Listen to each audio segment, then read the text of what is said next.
Well, good morning. It's Christmas Eve. If you haven't finished your Christmas shopping yet, you have your work cut out for you. You know, this time of year, so much of our thinking involves gifts, trees, decorations, and perhaps planning meals for family gatherings. But there's a lot more to Christmas, and this morning we'll talk about that. It starts right now. From TV6, this is The Ryan Report. Here's your host, Don Ryan. Well, Captain Doug Winters and his wife Kim came to Marquette about a year and a half ago to serve as the officers in charge of the Marquette and Ishpeming Salvation Army Worship and Community Centers. While gifts and trees and decorations are important at this time of year, I want to look at the other side of Christmas, including what some have described as the real reason for the season. Joining us this morning for that discussion is Captain Doug Winters. Welcome to the show. Thank you, Don. Great to be here. Good to have you with us. Thank you. You know, the Salvation Army gets so involved in helping people in so many different ways and showing up for emergencies.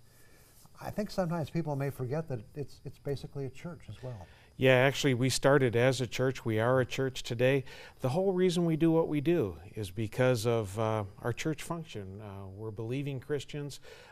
We believe that because of God's love for us, we need to be able to show that love to other people. And so all of the programs that we have, the social service work that we do, is based on that one premise of being able to show God's love to other people. And at this time of year, at Christmas in particular, how do you bring the Christmas story to your parishioners?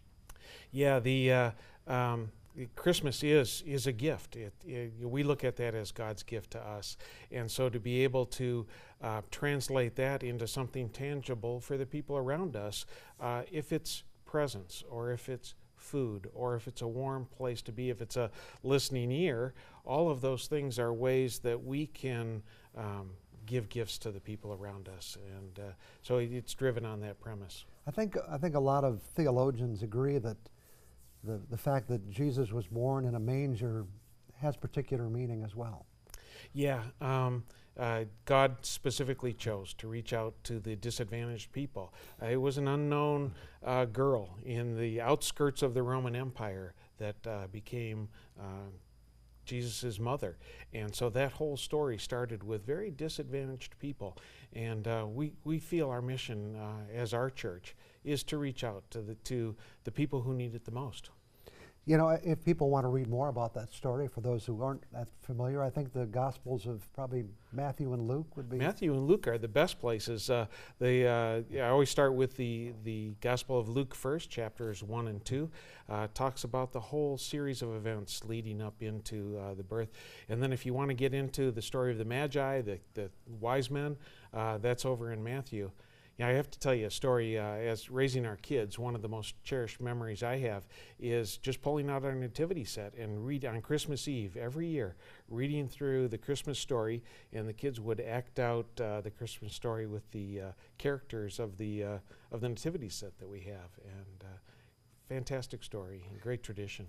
You were here before, so we've given our audience some of the background. But for those who weren't, you've been here for about a year and a half, as I mentioned, but you really had a whole different career, you and your wife, prior to joining the Salvation Army. You're right, second career for us. So I was an analytical chemist, worked in that industry for 35 years. My wife was a manager and a computer specialist. We just felt the call that at this point in our lives, this was the right thing to do, that God asked us to get involved in a very practical way to reach out. The Salvation Army chose to send us here to Marquette County, serving both Ishpeming and Marquette, and what a life change it's been. What have you found? You've had a chance now to really experience it. What can you tell us about that experience? You know, specifically about this community, it's incredible, the number of people that reach out and allow us to do the work that we do. So whether it's gifts from the other churches in town, United Way support that we have, just the Canathon that we just went through recently, the Mining Journal Cheer Club, the toy drive, right. All of those things just really have been able to allow us to do the work that the Salvation Army can do. You had mentioned in a previous conversation we had that you were, I don't know if amazed is the right word, but pleasantly surprised about the relationship between the churches working together. The churches and the charities as well. Our relationship with St. Vincent de Paul, there are churches that give us regular monthly support. They see the work that we're doing. They have the same call from God to reach out to the disadvantaged, and they choose to allow us to be part of that for them. And so the other churches support us as well. This is Christmas Eve. Tonight, a lot of kids will go to bed expecting Santa Claus to bring them some things under the tree. And for a lot of our families, that will be taken care of. But for a lot of other families, it's not that easy, and this is where you and other organizations come into play. You've had a successful year in this regard, haven't you? Yeah, we have. Just last Thursday, we had our toy drive. We served over 700 kids in Marquette and Ishpeming, over 400 families that wouldn't have been able to celebrate the holiday in the same way. We hope that some way in the middle of that, that the families could understand the real reason why we're driving these programs, why we're helping the community in this way, and it really is the love of God that we're trying to bring out. And we certainly want to thank the Mining Journal for their role, in, at least here in Marquette County. And oh, they are incredible. The work that they put in to raise all of those toys, Toys for Tots as well, another great group that's bringing toys in and helping, allows us to bring a Christmas to some families that wouldn't have had it that way. I think a lot of us have memories of sitting at home and being able to open up presents, and there are some people that are just brought to tears as we give the parents the gifts, knowing that they'll be able to give their kids that kind of Christmas. Well, there's going to be a lot more happier kids tomorrow morning because of you and other organizations working to make this happen, and the people who support it. We'll be back to talk more about Christmas after we take a break.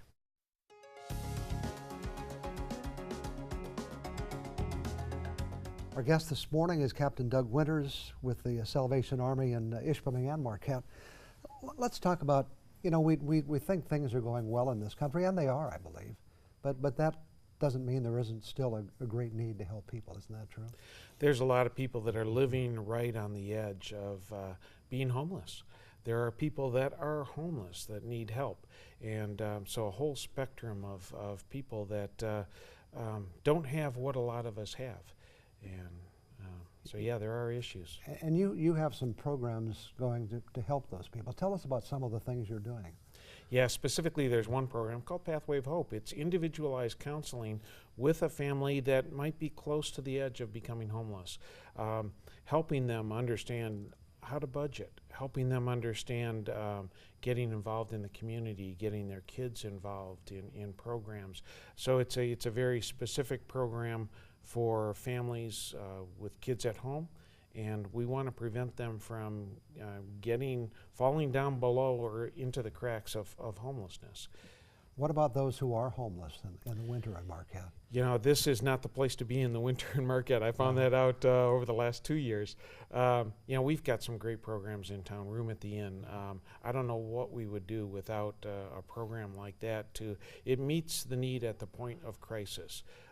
We have to be able to help the people that are there today. We have to be able to help the people that could be there. And so it's a broad spectrum of needs in the community to fight homelessness. You had mentioned a while ago the TV6 Canathon, which obviously plays a big role, but I had a chance, in fact, you gave me a little tour of your facility. Yeah.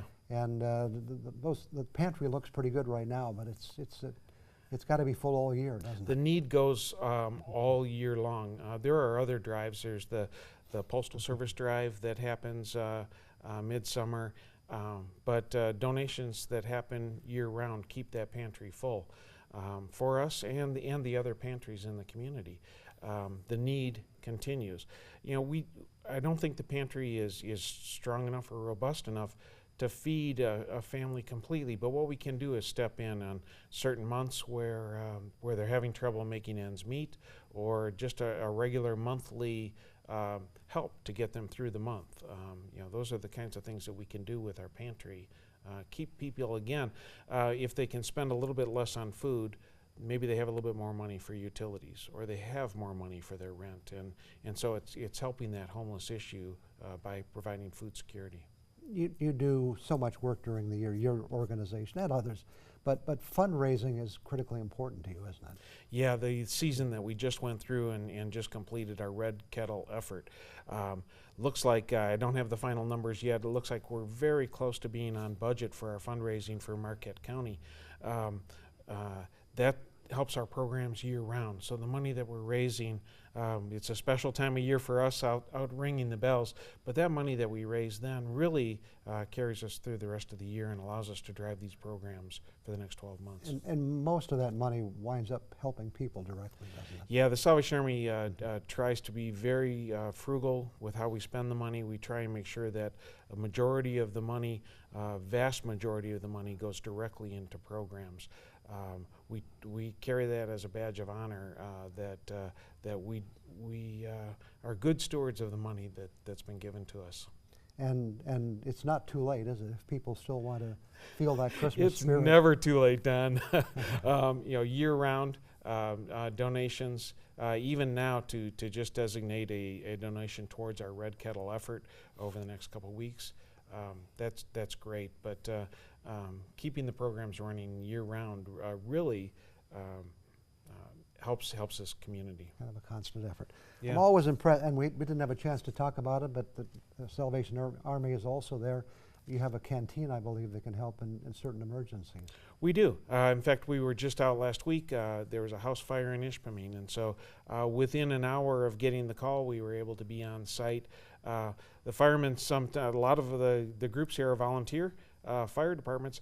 They're getting called away from their dinner time or even before dinner, and then they're out for 4, 5, 6 hours fighting a fire. So we're able to show up with warm coffee. McDonald's group in town has been very generous. We were able to hand out cheeseburgers last night, so good effort there as well. Thanks for coming in today. Appreciate it. Thanks Thank for you, reminding Don. us of what Christmas is all about. Thank you. Some other thoughts about Christmas after we return from this break. There are some people you get to see on the air almost every day here at TV6. This morning I want to again share some of their Christmas memories as part of our Christmas Eve celebration. It starts with our morning news co-anchor Vicki Crystal, who grew up in a farm in central Wisconsin. Being on a farm, you didn't get a chance, the opportunity to really be part of the community. So it was a lot of family opportunity that we spent a lot of time together. One of the things that was an annual tradition, because we lived out in the country, was the opportunity to go out and cut down our own Christmas tree, which led to the occasional fight. Yeah, you know, some of the trees were a little wimpy, some didn't sit quite right, some had things growing in them. So the annual tree hunt was always fun. I'm from Cleveland, Ohio. What was Christmas like in Cleveland, Ohio? Well, it kind of was similar to the UP in that we had lake effect snow and normally white Christmases, which was my favorite. I was a big fan of snow. Still am here, love to see those big snowstorms. But outside of that, it was, I had a relatively small family, but we all got together and it was a nice time of the year. It was always a great time because there was always a lot of snow, I remember, as a child. And maybe because I was small at that time, you had a lot of snow and there were a lot of lights in the neighborhood and everything. So it was just a joyous time. How about your family? Were there ways your family celebrated Christmas? It wasn't anything really special. I mean, we all got together and obviously there was the anticipation of Christmas Day, and you know, you try to sneak out of your room during the night and try and see what was going on, but you know, you'd always get shooed back in because somebody'd see you coming down the hallway. Christmas for me was in Milwaukee, Wisconsin. Did Milwaukee, do they have any special Christmas activities or traditions that are really exciting? Well, I remember there was, of course, Santa Claus. Down the street from me was a place, a shopping mall at the time called Capitol Court. So we would go there, and my mother would take my sister and I downtown to like Boston store to see Santa Claus. That was a big deal. So our grandparents were in Dayton, Ohio. So I spent all of my Christmases, every single one of them, probably from the year I was born all the way up through 18 years old in Dayton, Ohio. Did they do anything special in Dayton, Ohio?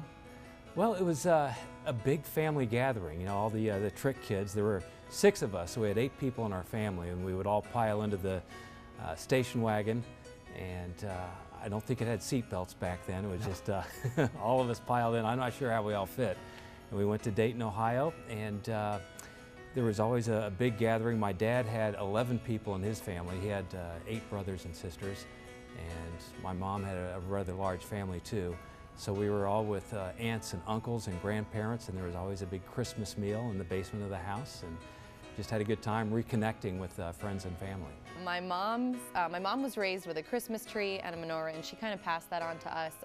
We didn't necessarily celebrate Christmas in like a religious aspect. It was just kind of a time that, you know, it was a family time, a time to give back. As a kid, I was actually part of a multilingual choir, a Hebrew choir, and we used to, you know, sing at nursing homes, those kind of things, just kind of give back around the holidays, and that was always really fun. She'd do fun little trips with us. I have memories of Disney and like the Christmas parades. So it wasn't necessarily a religious time, but it was just a time for family and just kind of togetherness. Well, one of the big things for us is this was in the day and age when Mom did all of the cooking for Christmas Eve. So she was wise. She decided to leave the Christmas tree decorating until December 24th. That way we were decorating the tree while she was busy cooking, so we didn't really decorate until the 24th, and then we didn't bring the tree down until the first part of January. So we were one of those families that you didn't see the tree up at Thanksgiving. You know, I remember one Christmas I got a Johnny Express semi-truck, you know, one of those things that had a little remote control and you drive around, because I was really into trucks and so forth. Still am today, but, you know, at that point it was something really special. My father's side of the family, there were no other children but my sister and I. Okay. But my uncle would dress up as Santa Claus and come over. Then we'd go over to my mother's side of the family, and Santa Claus would come over again. It would be like a cousin or a uncle that would dress up as Santa Claus, so we had a double dose. Always really excited to see what kind of presents that Santa would bring me, and to my amazement, maybe go to bed after midnight, but I always try to be in bed as early as possible because I knew that Santa would be there the next day. And the next morning I would get up, I'd be one of the first ones up and see all the presents underneath the tree, and it really was nothing shy of magical. So now that I live closer to where my church is, I always make sure that Christmas Eve I get the opportunity to go to our Christmas Eve service, and then we open one present right afterwards because that's technically Christmas Day. So when you go to the 11 p.m. service, you can do that. It's technically Christmas Day. And then on Christmas Day itself, you know, we just sort of take it easy. We have a tendency to not have a big meal, meat, cheese, crackers. We just graze all day long. I got electric train, which was really neat. It was a Lionel electric train, and every Christmas my dad would set it up in the basement and we'd keep it up for like the holidays into winter time. That was always fun.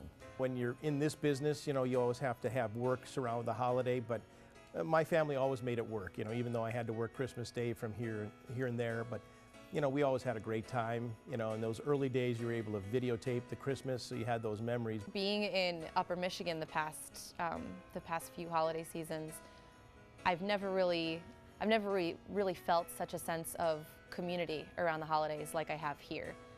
Specifically for me, being from so many different places, especially New York, you know, it's a big city. No one really cares what their neighbor's doing for Christmas, as horrible as that sounds, but here everybody really cares. Everybody wants you know, their neighbor to have a hot meal, to have clothes to wear, the events at schools, just everything is a really beautiful time of year. So it's freezing outside, but everyone's really just kind of warm and together inside. People really care here, so I think that we're very lucky to spend the holidays here if you can.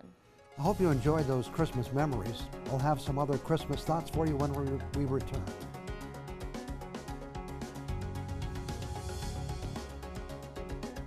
Each Sunday I have some closing thoughts for you, and on this Christmas Eve, I want to share with you the words of two writers who can do it much better than I.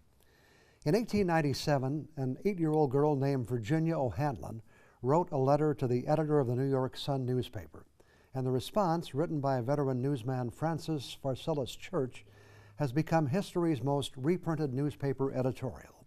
This morning, let me share some excerpts from that column. Virginia wrote, "Dear editor, I'm 8 years old. Some of my little friends say there's no Santa Claus. Papa says if you see it in the sun, it's so. Please tell me the truth. Is there a Santa Claus?" Yes, Virginia, there is a Santa Claus. He exists as certainly as love and generosity and devotion exist. And you know that they abound and give to your life its highest beauty and joy. Alas, how dreary would the world be if there were no Santa Claus? It would be as dreary as if there were no Virginias. There would be no childlike faith then, no poetry, no romance to make tolerable this existence.